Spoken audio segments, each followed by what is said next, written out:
네, 지난 6월 25일 있었던 의료대란 청문회에서 보건복지부 조기현 장관 그리고 박민식 차관의 위증 여부에 대한 문제 제기가 있었습니다. 잠깐 상기시켜드리자면 존경하는 백혜련 의원님께서 의대 증언안에 대해 여러 가지 안이 나올 수 있는데 5년에 2,000명 안 외에 다른 안은 없었느냐고 복지부 장관 조기용 증인에게 질의를 했습니다. 조기용 증인은 다른 안은 일절 없었다라는 취지로 답을 했습니다. 그런데 본 의원은 오전 질의에서 복지부 차관인 박민식 증인이 여러 안을 검토했다고 진술한 것으로 기억해서 서로 진술이 배치되는 위증 문제를 제기했고 위원장께서는 회의록을 추후 검토하기로 하고 청문회를 마쳤습니다. 그래서 본 의원이 당시 회의록을 살펴봤습니다.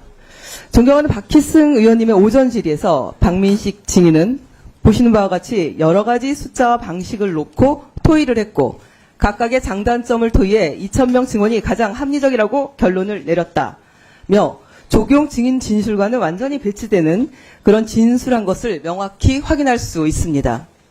뿐만 아니라 보시는 것처럼 전병왕 보건의료 정책실장도 오전 질의에서 여러 숫자가 검토되었다라고 진술했습니다. 박민식 차관의 오전 진술과 일치합니다. 그런데 장 차관의 진술이 배치되며 위증 문제가 제기되자 박민식 차관은 보시는 바와 같이 여러 안을 논의했다라고 말한 적이 없다. 수차례 논의했다라고 진술했다며 거짓말을 시작합니다. 심지어 위원장님께서 여러 안을 검토했다고 진술한 것으로 기억한다고 재차 확인을 하셨는데도 다른 의원이 보도를 언급하며 여러 증언안을 말해 사실이 아니라는 해명 자료를 냈었다라고 말한 것이고 수시로 협의했다고 답변했다며 회의록을 통해서 저렇게 명백히 확인할 수 있는데도 계속 거짓말을 하였습니다.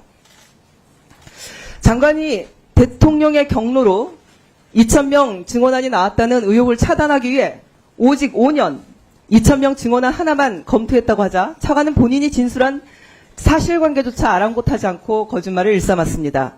위원장님을 비롯한 여기 계신 위원님들과 국민께서 마치 오전 진술을 잘못 들은 것처럼 우롱한 것입니다. 총선형 증언안이 아니라면 도저히 이해할 수 없는 주먹 구구식 안을 대책도 없이 밀어붙여 국민께 이루 말할 수 없는 고통을 줬으면서도 청문회에서마저 거짓말을 일삼는 장차관들, 이번 의료대란 사태에 대한 윤석열 정부의 무능과 무책임을 넘는 파렴치한 행태를 보며 이러니 국민들께서 윤석열 대통령 탄핵까지 말씀하신 것이 아닌가 정말 뼈저리게 느끼게 됩니다. 박민수 차관, 전병왕 실장이 여러 안을 검토했다는 진술과 배치되는 장관의 이런 진술은 위증에 해당한다는 판단하는 것이 합리적입니다. 그렇기 때문에 거짓말한 것, 위증에 해당되기 때문에 이 부분에 대해서 위원장님께서 국회에서의 증언 감증에 관한 법률 제14조 제15조에 따라서 조기용 장관과 박민식 차관을 위증죄로 고발해 주실 것을 요청드립니다. 이상입니다.